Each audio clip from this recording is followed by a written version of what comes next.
Era eso era lo que me querías transmitir, ¿no? Sí, sí, sí. Perfecto, entonces seguimos grabando esta última parte, dijimos que estábamos con el colon izquierdo, ya hablamos de la mesentérica superior que emitía las ramas sigmoides, el tronco de las sigmoides, y como rama terminal la rectal superior.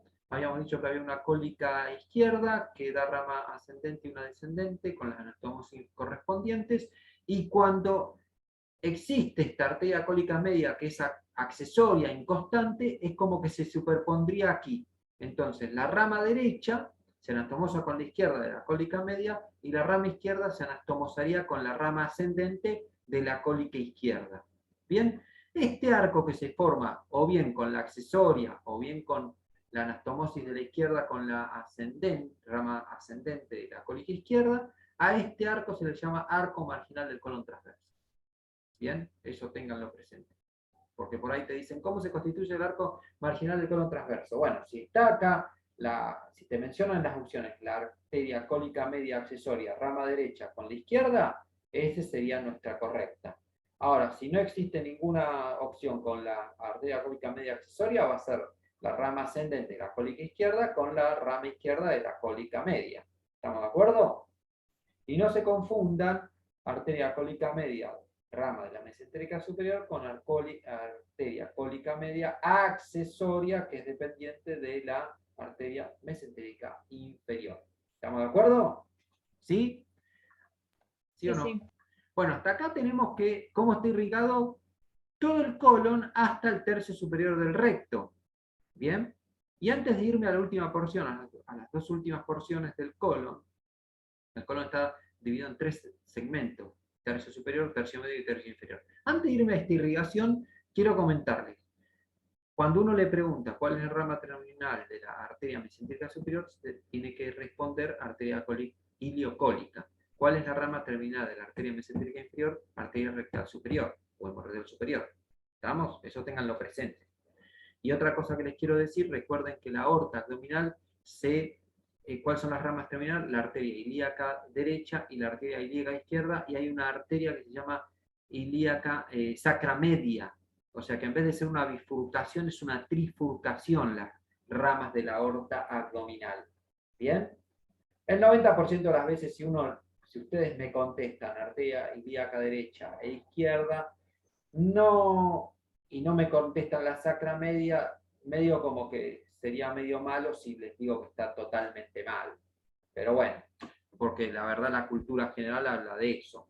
Pero es una trifurcación más que una bifurcación. Bueno, estábamos diciéndoles la última porción. Esto. Uy, ¿qué pasó? Nada, no pasó nada. Ahí está. La arteria, entonces, rectal superior, tercio superior, mientras que el tercio medio del recto está dado por la arteria rectal media, que es rama de la arteria ilíaca interna. ¿Está bien? ¿Se acuerdan que la arteria ilíaca eh, primitiva nos da una interna y una externa? La externa sabíamos que cuando pasa la arcada de Falopio se convierte en femoral común, pero la ilíaca interna nos va a dar justamente la arteria, una de las ramas va a ser la arteria ilíaca interna, perdón, la arteria rectal media que da irrigación a este tercio medio del recto. Ahí estamos, estoy medio trabado, perdónenme. Y el recto, el tercio inferior, está a cargo de la arteria rectal inferior, que es rama de la arteria pudenda interna. Y esta arteria pudenda interna, recuerden que es rama de la arteria ilíaca interna, o hipogástrica también llamamos. Bien, con eso damos por finalizado toda la irrigación infracolónica o inframesocolónica, porque dijimos que todo lo que es intestino delgado, yeyuno e ilio, está dado por las ramas de la mesentérica superior, y todo lo que es colon está dado básicamente por ramas de la arteria mesentérica superior y ramas de la arteria mesentérica inferior. Hicimos las salvedades de lo que es el tercio medio y el tercio inferior del recto a cargo de quién están. Con eso damos por concluido toda la irrigación infra. Acá algunos esquemas que no me voy a detener demasiado, pero lo que representa es eso. Fíjense en las arterias yeyunoiliares que están atravesando o transcurriendo, mejor dicho, por lo que es el mesenterio para llegar a las asas delgadas. Y aquí vemos por ejemplo, lo que es una de las ramas de la mesentérica justamente superior, que es la arteria ileocólica, como rama terminal. En la vieja usanza se llamaba tronco ilio biseco apendículo cólico, que estaba bueno el nombre, aunque era largo porque me hablaba de todas las ramas que emitía. ¿Estamos de acuerdo? El otro esquemita me está hablando de irrigación del colon izquierdo. La anterior era, básicamente, este primer esquema era colon derecho y yeyuno ilion, y este esquema es la irrigación del colon justamente izquierdo. ¿Bien? Ahí estamos. Esto lo tienen bastante fresco, pero recuerden, desde el punto de vista macroscópico, en retroperitoneo, región central, tenemos los vasos, y región laterales tenemos los riñones como órganos importantes. Recuerden, cuando hablen de riñones, es un órgano macizo y se va a describir de la periferia hacia el centro. Tenemos que siempre que te pregunten, bueno, háblame del riñón, vamos a decir, bueno, el riñón desde el punto de vista macroscópico tiene una cara anterior, una cara posterior, un borde lateral, un borde medial, que coincide con la región iliar, y donde encontramos el seno renal. Tenemos un extremo o polo superior y una extremidad o polo inferior. Y una vez que estamos ahí, si realizamos un corte del mismo, podemos ver la configuración interna, que de la periferia al centro, por ser un órgano macizo, vamos a hablar de que tiene una cápsula, que se decapsula cuando lo sacamos del sector. O sea, la cápsula queda en el retroperitoneo, si quieren decir de alguna manera. Continúa lo que es la corteza, lo que son justamente la médula y el seno renal. ¿Está bien? Y ahí van a explicar cómo está constituido o qué encontramos en cada uno de estos sectores. ¿Está bien? Entonces, fíjate cómo hablamos de una cápsula fibrosa, un parénquima renal, una vía excretora que está dada por justamente los cálices renales y la pelvis renal. ¿Bien? Así es como se describiría la configuración interna de este riñón. Y después describir cada cosa, ¿no? En el parénquima renal, ¿qué encontramos? Bueno, encontramos una corteza y una médula. ¿Bien? Y después ya ahí podemos meternos con la parte histológica directamente.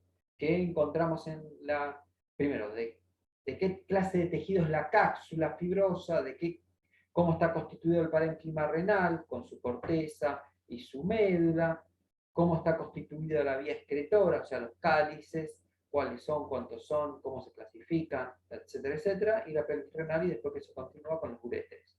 ¿Bien? No me quiero detener mucho porque hace bastante poco que lo vimos este tema. ¿Bien?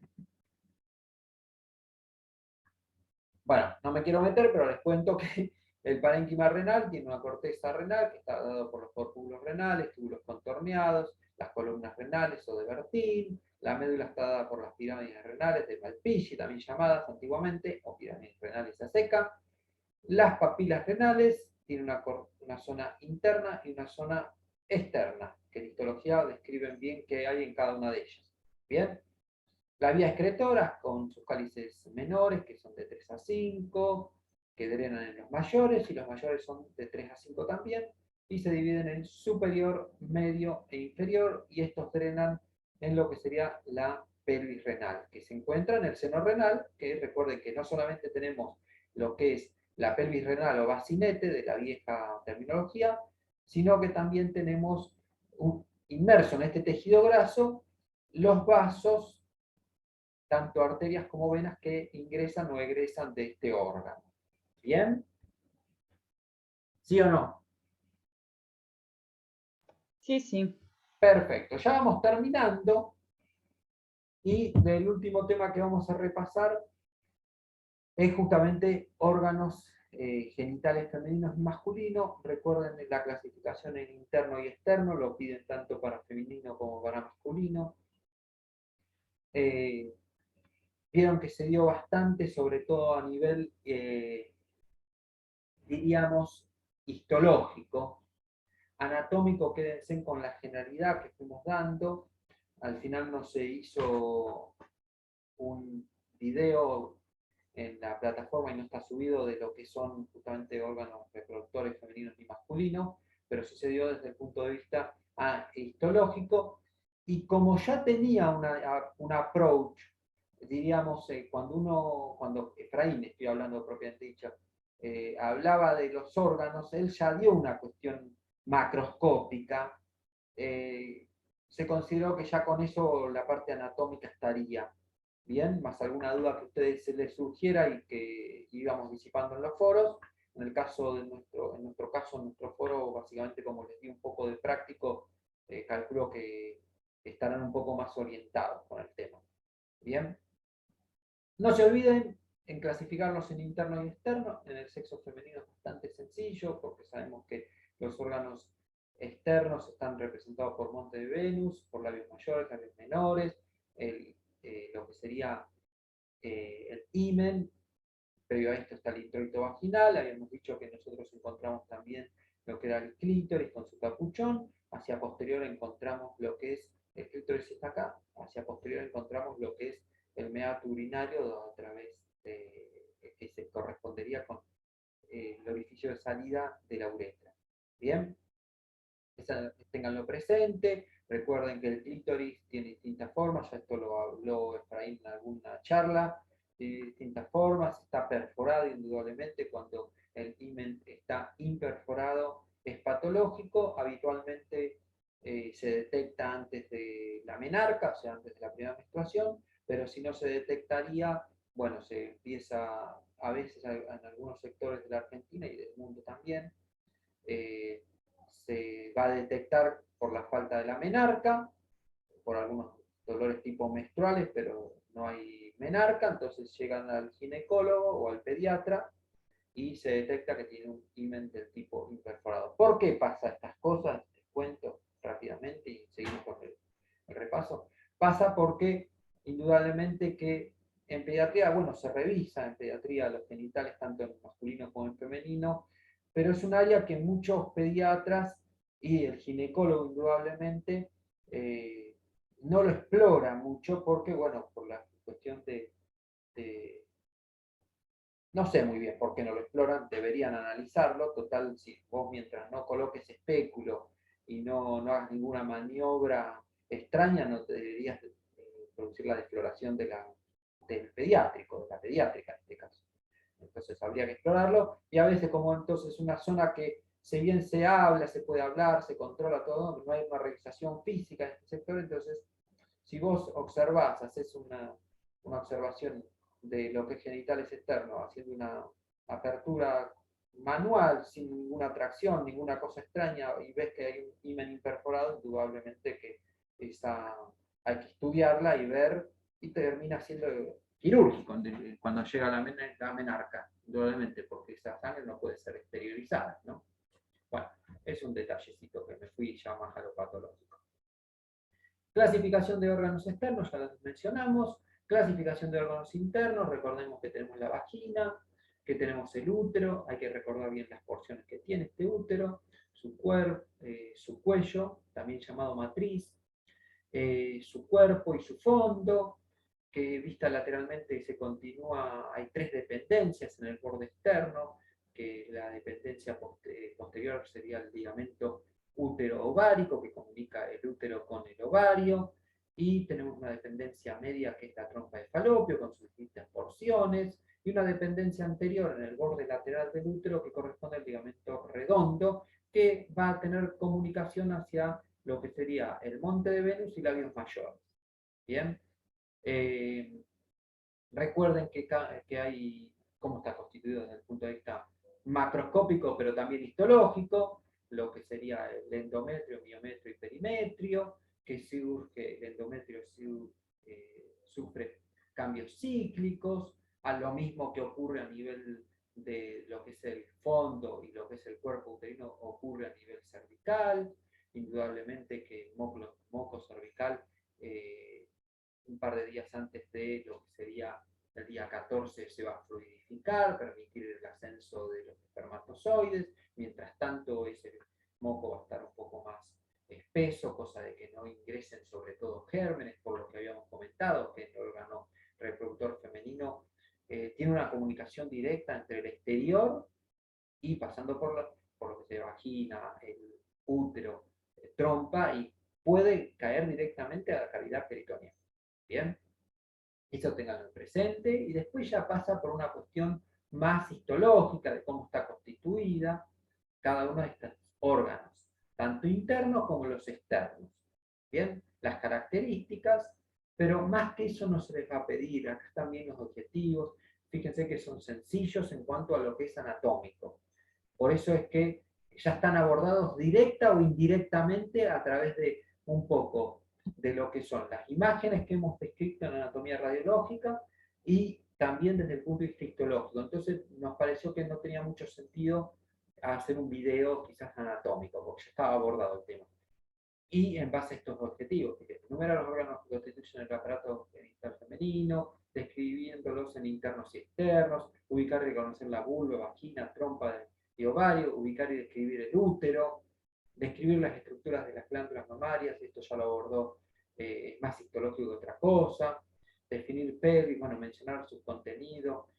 Bueno, cuando vimos aparato urinario, todo lo que es la vejiga, la disposición en la pelvis, todo eso se abordó ya. Por eso es que no se hizo un video quizás de aparato reproductor femenino. Bien, recuerden que el peritoneo va a caer como si fuese una sábana, todo sobre lo que es la porción superior de vejiga, la porción superior del útero, va a haber porciones desnudas indudablemente en este útero, también va a caer sobre lo que es el recto, o sea, lo que sería el sigma y el recto, y va a formar distintos sacos, ¿está bien? O fondos de sacos, quiero decir. Uno que se va a dar en el caso del sexo femenino, que es la vejiga y el útero, ¿está bien? Que sería un vésico uterino, que sería este fondo de saco.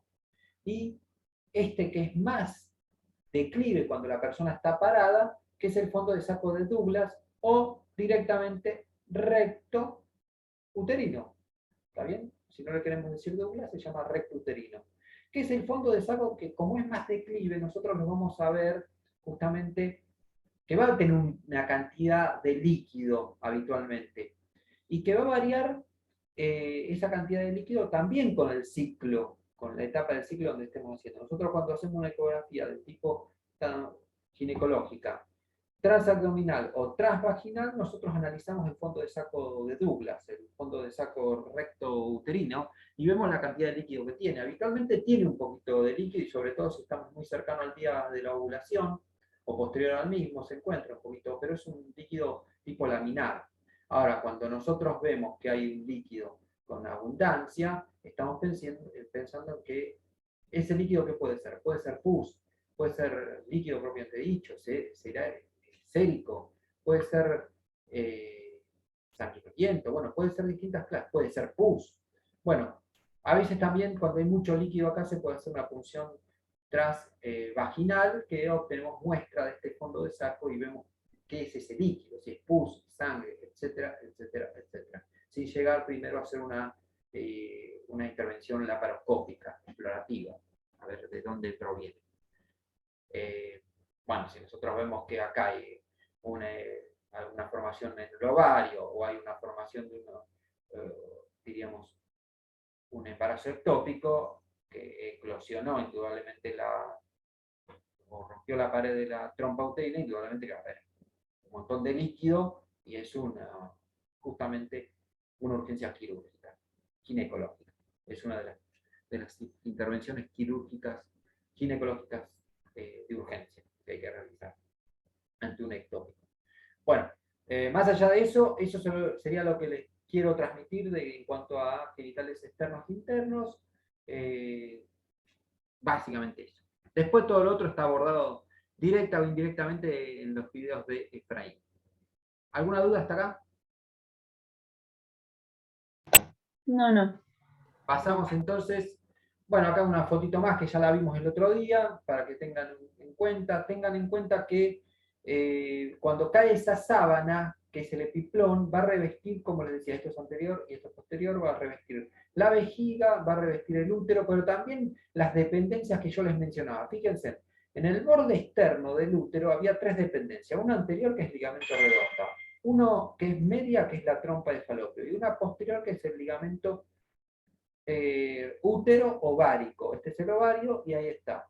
Y fíjense en cómo el peritoneo, cómo cae y va revistiendo también las dependencias estas que les estoy mencionando.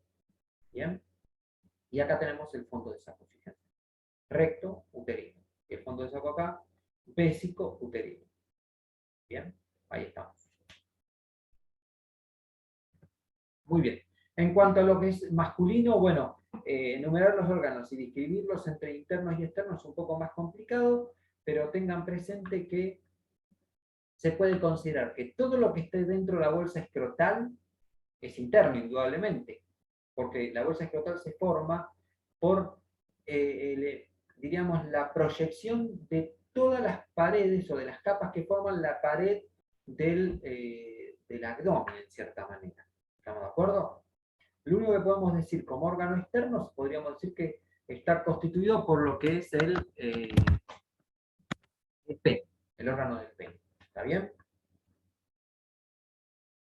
Muy bien, entonces. Sí, descríbanlo, lo que les recomiendo para hasta como especie de regla mnemotécnica y que ya como vieron la parte histológica les va a resultar más familiar.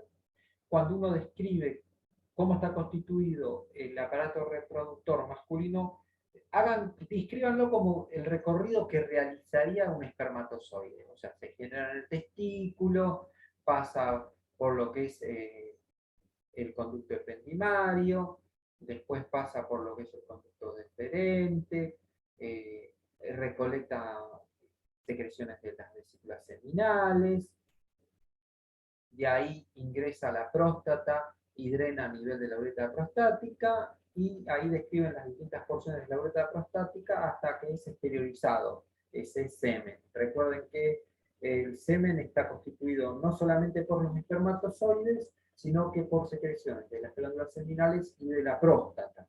¿Están de acuerdo?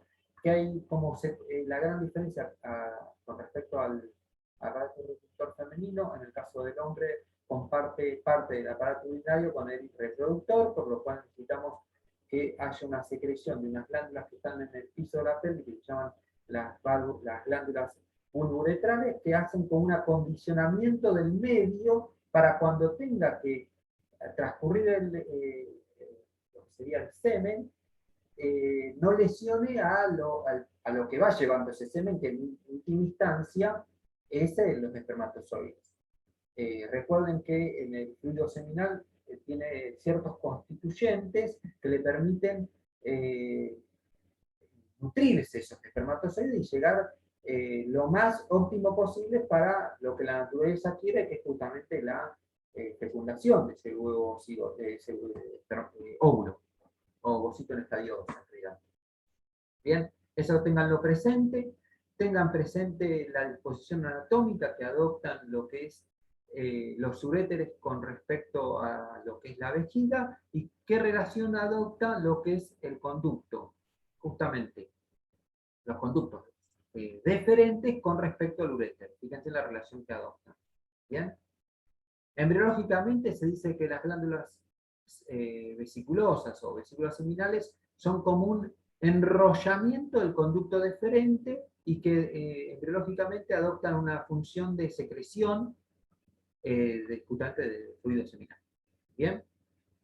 En cuanto a la próstata, la forma que tiene, dónde se localiza, tenganlo presente, fíjense que está por debajo de lo que sería la vejiga. Tengan en cuenta, no se aloquen con respecto a cómo está la constitución en cuanto a segmentos, lóbulos, eso, etcétera, etcétera. No, eso no. Solamente la forma que tiene, no son las relaciones que tiene, de dónde se localiza.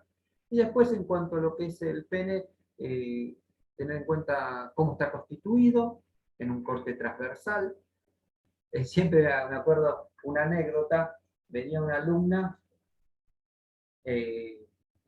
estamos tomando un final, venía una alumna con un 9, realmente un 9. Venía probando muy bien, sabía mucho, y ese día del final nos pusieron habíamos pedido reproductor femenino y masculino, y nos pusieron preparados. Y uno de los cortes que pusieron, como saben ustedes, es en el módulo de planología, o sea que vos tenés desde esófago, todo lo que es tubo digestivo, y también reproductores. y nos habían puesto un corte de pene, un corte transversal de pene. Entonces mi compañero me dice, si me dice esta pregunta, es un 10. Entonces era un corte de pene y la alumna agarra, le decimos, bueno, mira este preparado, mira el preparado, y agarra y nos dice, ¿qué es? Le preguntamos, ¿no? Indudablemente. ¿Qué es? Corte transversal de pene, dice la alumna. ¿Y por qué? Bueno, y ahí reconoció, que es un poco lo anecdótico es otra cosa, ahora les cuento cuál es lo anecdótico, pero nos reconoció viendo los cuerpos cavernosos, el esponjoso, recuerden que son dos, cavernosos que son superiores, un esponjoso que es inferior, que es por donde transcurre justamente la uretra, eso es importante. Y lo anecdótico, para cerrar el chiste, entre comillas, le decimos, ¿y con qué te pudieses haber confundido? Con esófago, nos dijo. Pero bueno, supo bien que era pene, supo reconocer las estructuras anatómicas. En el caso de ustedes, indudablemente pónganle que ustedes vayan a rendir presencial el examen final, indudablemente que no se les va a tomar un aparato reproductor femenino ni masculino en un preparado anatómico. ¿Está bien? Eso tenganlo presente. Bueno, creo que con esta, no, falta una más. Acá lo vemos bien, el cuerpo esponjoso, donde va transcurriendo la uretra, y los cavernosos que estarían superiores a la misma. Bien, acá vemos cómo es el trayecto inguinal, fíjense en cómo es el cordón espermático. ¿Se acuerdan que el cordón espermático van un montón de elementos adentro? Ojo si llegan a preguntarles contenido del trayecto inguinal, y por ahí les preguntan alguna de las estructuras del cordón espermático. O sea, por ahí no encuentran entre las opciones el cordón espermático, sino las cosas que hay adentro del mismo. Eso tenganlo presente, sean vivos en eso de última. Bien, ahora sí, creo que hemos terminado. ¿Alguna duda existencial? No, por ahora no. Bueno, cualquier Calculo. cosa vamos a tratar. Yo voy a tratar de mirar un poquito el foro antes de... primero, ¿se van a presentar el 8 o no? Sí, porque después se me va a juntar con los finales. Bueno, mí también. sí, exacto. A veces pasa eso, se juntan con los finales, exámenes de las otras materias, uno trata de ser flexible, pero a veces me da la sensación que es complicarse la vida. Bueno, eso lo decide cada uno. Los que se presenten el 8, yo voy a tratar de estar un poco pendiente en la semana. Mi semana es muy ardua en realidad, entonces se me complica un poco, pero voy a tratar de estar lo más presente por si surge alguna duda. Indudablemente que me pregunten sobre un tema completo, me parece que ya no es momento, pero sí alguna duda que tengan, y si es un tema completo me preguntan y vemos cómo la podemos pilotear, qué sé yo, de última. Eso sería lo que les puedo transmitir. ¿Alguna otra duda, sí, alguna inquietud, algo que me quieran decir? ¿Se durmieron mucho? No. Bueno, ya estamos casi terminando. Yo lo que les quiero, voy a terminarlo yo si no hay ninguna duda. Si quieren abran, primero, voy a sacar la pantalla, lo que sí quiero que lean bien esto, gracias por estudiar, y estudiar nos hace grande, eso es importante. Y ahora, yo cuando era alumno me parecía tan, diríamos, ¿cómo decirlo? No sé, frases muy hechas, diríamos, muy, no sé cómo decirle esas frases, pero saben que sí, cuando uno empieza el ejercicio de la profesión, nos quedan 10 minutos, vamos a terminar antes, indudablemente. Me gustaría que abran las cámaras, así le hablo. Yo ya con esto me despido y nos quedamos 2 segundos hablando. Yo voy a cortar ya la grabación, así no se hace extenso después para, diríamos,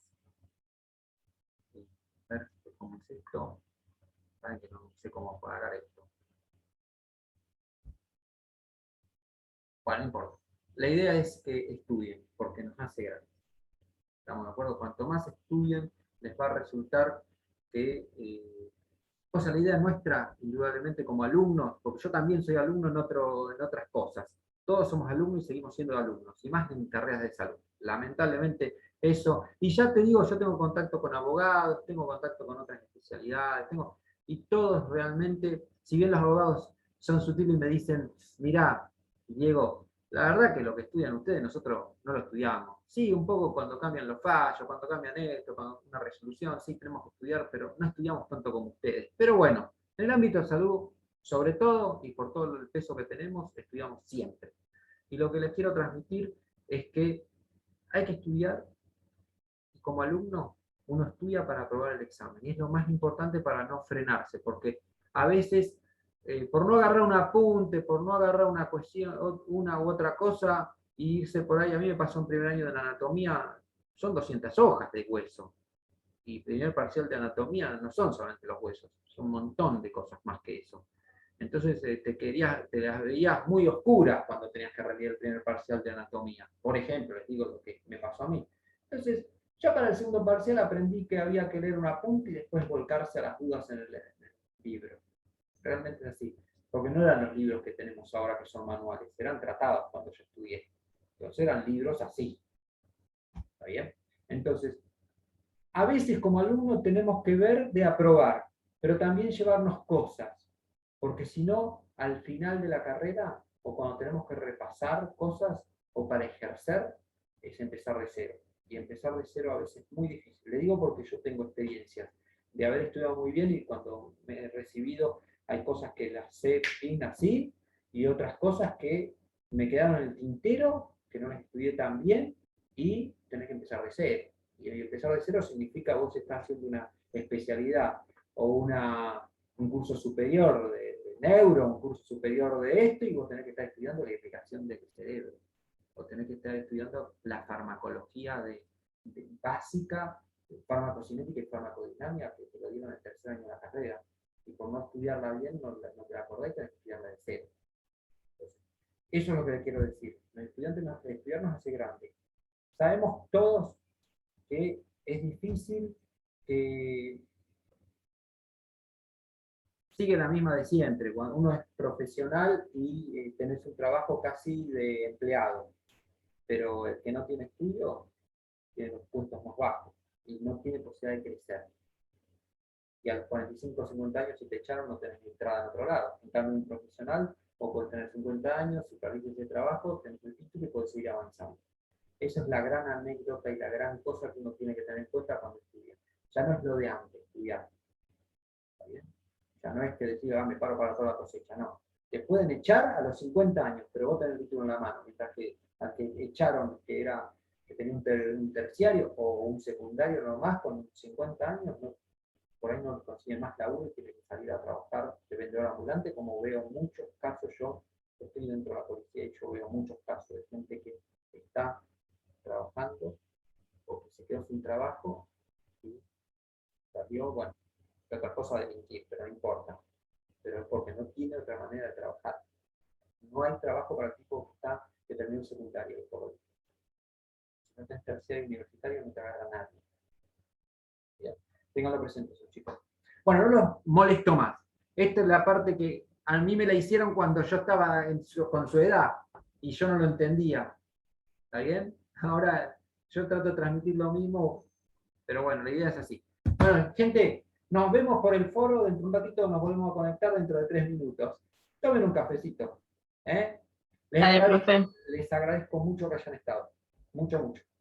Nos vemos. Gracias a Nos vos. vemos. Chao. Chao, profe.